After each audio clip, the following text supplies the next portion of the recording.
everybody, welcome to the kitchen. I'm your kitchen beautician, Robin McDonald. Today's video is how to use vinegar in washing your hair.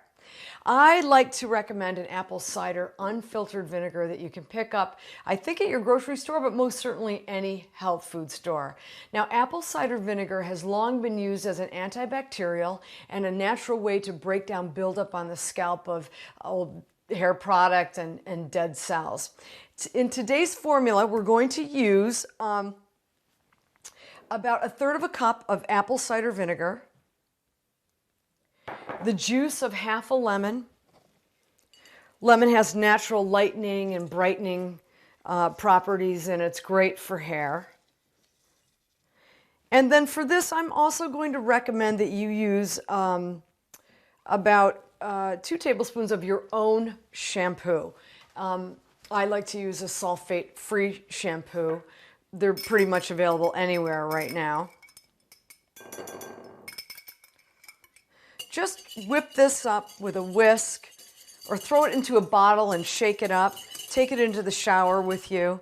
A good idea is let the shampoo, once you've run it through your hair completely, just let it sit for a little bit. And when you rinse it with a nice warm rinse and follow with your conditioner, you won't believe how beautiful your hair is. Shiny, silky, healthy. This is an excellent treatment for you too if you're about ready to have your hair colored, to wash your hair like this in this apple cider shampoo the night before you go to get your hair done. It'll really strip the scalp of all that buildup. It's an excellent treatment for that.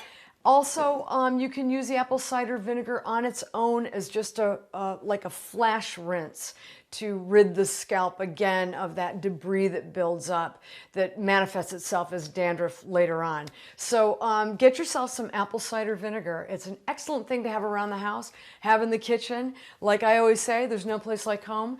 Please join me back here again. In the kitchen. I'm Robin McDonald, your kitchen beautician. I'm at beautyhighway.com. Hope to see you soon. Bye.